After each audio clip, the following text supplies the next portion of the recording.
अरे अरे लड़की क्या कर रही है? छोड़ मुझे, छोड़। तू शर्म नहीं आती लड़कियों को ये सब करते हुए? अरे रोक। अरे ये लड़की मेरी बैग खींच के क्यों भाग गई? अरे रोक। अब ये ढीली पैंट लेके मैं इंटरव्यू देने कैसे जाऊंगा?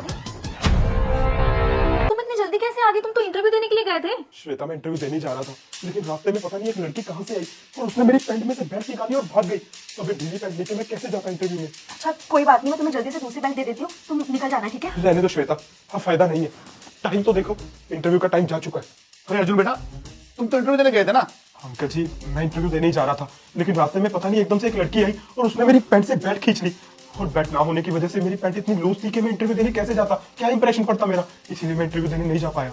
अच्छा, तुम्हें क्या मैं पागल दिखता हूँ? एक लड़की तुम्हारी बेल्ट लेके क्या करेगी? ये तो वही जाने ना। सही कहा बेटा, ये तो वही जाने। पर मुझे पता चल गया कि तू इस घर के लोगों के पैसे नहीं चुका सकता, इसलिए चुपचाप ये घर खाली कर दो। देखिए, मुझे 3-4 महीने की मोहलत दे दीजिए, मैं आपके पैसे पक्का चुका दूंगा। ये नौकरी नहीं मिली तो ना सही, लेकिन मैंने ना और भी जगह पे इश्तेहार देख रखे हैं, कहीं ना कहीं पे तो मुझे नौकरी पक्का मिल जाएगी। और नौकरी मिलते ही जो पहली सैलरी आएगी ना, मैं आपकी किस्तें देनी शुरू कर दूंगा और लोन खत्म कर दूंगा। Uncle please. देख बेटा, पिछले 5-6 महीने से ना नौकरी का झांसा दे दे के तू टाइम बर्बाद कर रहा है, पर मुझे ना तुझ पे भरोसा ही नहीं रहा, तो इसलिए चुपचाप ये घर खाली कर दो, वरना मैं पुलिस को बुला के खाली करवा लूंगा। नहीं नहीं अंकल जी, पुलिस को बुलाने की कोई जरूरत नहीं है, हम ये घर छोड़ देंगे। अरे श्वेता, पर ऐसे कैसे? हमारे पास और कोई ऑप्शन नहीं है अर्जुन। अंकल, लेकिन आपसे एक बात की रिक्वेस्ट है, आप प्लीज ये घर किसी और को मत बेचना। अर्जुन के पास जब नौकरी आ जाएगी तो हम दोबारा से आपसे ये घर ले लेंगे। ठीक है, कोई बात नहीं, आ जाना, लेकिन अभी तो देख लो।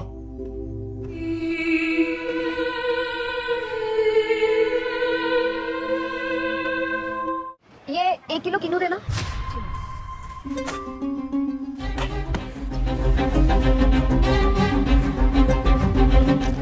अरे श्वेता, तुम्हें पता है ये लड़की वही थी उस दिन जो मेरी पैंट से बेल्ट खींच के भाग गई थी। अरे तुमने पहले क्यों नहीं बताया? मैं फाली नोच लेती स्टूडेंट के। कोई बात नहीं, हम एक काम करते हैं, इसका ना पीछा करते हैं ताकि पता तो चले उस दिन ये बेल्ट खींच के गई कहाँ थी। चलो। लीजिए साहब, आपके घर। थैंक्स कामी, तुम्हारा कितना ध्यान रखती है यार। तुम दोनों यहाँ? अब मुंह छुपाने का कोई फायदा नहीं है, पहचान लिया मैंने तुम्हें। तुम्हें आई थी ना अभी मेरी फल की रेडी पे फल लेने के लिए, लेकिन शायद तुमने मुझे नहीं देखा, लेकिन मैंने इसे देख लिया था। अंकल, यही है वो, इसने ही वो हरकत करी थी जिसकी वजह से उस दिन मेरी नौकरी नहीं लग पाई। अबे ओ बेवकूफ इंसान, कितना मासूम है तू। ये सब करने के लिए ना मुझे सामने ही कहा था, क्योंकि अगर तू उस दिन इंटरव्यू देने चला जाता और तेरी नौकरी लग जाती ना, तू न जाने कितने साल लगा देता इस घर के किस्त चुकाने के लिए। और साहब को ना ये मकान एक ही बार में खाली चाहिए था, इसलिए साहब ने ये प्लान बनाया तुझे एक ही बार घर से बाहर निकालने का, समझा? अंकल, मैं तो आपको इतना अच्छा समझता था, लेकिन आप तो बिल्कुल भी अच्छे नहीं है। अरे बेटा, अच्छा ही हूँ मैं, पर बिजनेस नाम की कोई चीज होती है, कब तक तुम्हारे भरोसे बैठा रहता? मैंने तुम्हारा ब्याज भी माफ कर दिया था, पर इससे ज्यादा चाहिए क्या दिखाऊं मैं? बेटा, साक्षात लक्ष्मी के दर्शन देखकर इग्नोर मत कर, नहीं तो बहुत पछताएगा। अगर तू शहर का सबसे अमीर व्यक्ति बनना चाहता है तो इस वीडियो को लाइक करके चैनल को सब्सक्राइब कर और कमेंट में माँ लिख।